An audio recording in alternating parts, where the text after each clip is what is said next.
lab was quiet, too quiet. Zai stood there, staring at the metal entity who claimed to know everything, the cold artificial glow reflecting in its silver skin. He felt the weight of the truth pressing down on him, suffocating him more than any battle ever had. A cure in human form. If the child lived, the world would be saved. Every meta, every human infected by the organization's twisted experiments, would be cured. Those who would normally die from holification would live. But Zai wouldn't. Neither would the countless meta-experiments like him, the ones whose bodies had been twisted and broken, the ones who had been mutilated and reconstructed in agony. He had seen them, heard their screams in the dark, felt their desperation. For them, there would be no salvation. No miracle. Only death. His hands trembled. He had never been afraid to die. He had killed, torn apart everything in his path to survive. He had burned the world around him just to keep moving forward. But this wasn't just his death. It was the death of all those who understood his suffering. Zai clenched his fist so hard his nails bit into his palms, blood dripping onto the pristine metal floor. There were always humans born with a cure, the metal entity continued, its voice void of emotion. But the organization ensured they never came to be. They were hunted, slaughtered before they could be born. Selena's child is the last. Zai breathed in sharply. They always had a cure. The suffering had never been necessary. The countless bodies, the agonizing mutations, the endless bloodshed, all of it could have been stopped. But the organization had built its empire on suffering. And now, they had taken Hal and Dawn. A cold rage spread through Zai's veins. Zai moved like a phantom through the facility, his body a shadow of violence. The first guard barely had time to register his presence before Zai's claws ripped through his throat, arterial spray painting the walls. No hesitation. No mercy. He moved forward, his footsteps silent over the corpses. The halls were lined with sterile white walls, cameras following his every move. It didn't matter. They wanted to see him coming? Then they could watch as he ripped them apart. He reached the first lab. Inside, Dawn was strapped to a metal table, his body twitching with the aftershocks of electric torture. His breathing was ragged, his face barely recognizable beneath the swelling and bruises. Zai stepped forward, but Dawn shook his head weakly. "Go," he choked out. "Save them!" The door behind Zai burst open. Guards flooded in, guns raised. Zai didn't even blink. He was on them before they could fire, his claws slicing through flesh like paper. He felt bones snap beneath his fingers, heard their screams as he tore into them, painting the lab in red. One of the scientists tried to run. Zai caught him by the throat, his claws slowly sinking into his windpipe. The scientist clawed at his hands, gurgling. "Where is Hal?" Zai growled, his voice a razor's edge. The scientist whimpered. Lower levels. Quarantine." Zai crushed his throat.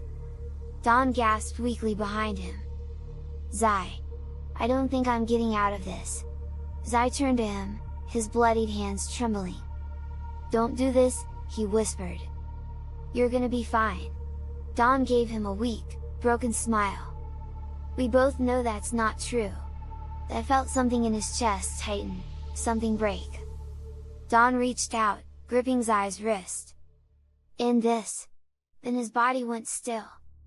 Zai stood there, staring at Dawn's lifeless form, blood dripping from his hands. For the first time in years, he felt something he hadn't allowed himself to feel. Grief! But he didn't have time to mourn. He turned and walked out, his rage burning hotter than ever. When Zai reached the lower levels, he found Hal. Barely breathing. Blood pooled beneath him, his chest rising and falling in shallow gasps. His right arm was twisted unnaturally, his face swollen and bruised. Zai dropped to his knees beside him. "Hal!" Hal's eyes fluttered open. His lips parted, but no words came out, just a weak, broken sound. Zai's breath came in sharp, ragged gasps. Then he heard it, A scream. Selena! The rage in his chest became something monstrous. He left Hal in the care of a freed prisoner and stormed forward. The final lab was filled with scientists, their hands covered in blood, their faces emotionless as they experimented on Selena and Ebby. Zai saw red. He didn't fight. He slaughtered. He ripped through the scientists like an animal, his claws tearing flesh from bone, his fists shattering skulls. They screamed, begged, but he didn't stop. He wouldn't stop. Not until there was nothing left. And when it was over, he collapsed beside Selena, his hands shaking as he undid her restraints. "I won't let them take you," he whispered. "I swear." Weeks passed. I burned the organization to the ground. He tore through every facility, freed every prisoner, hunted down every last scientist and officer who had taken part in their crimes. He became more than a man. He became vengeance.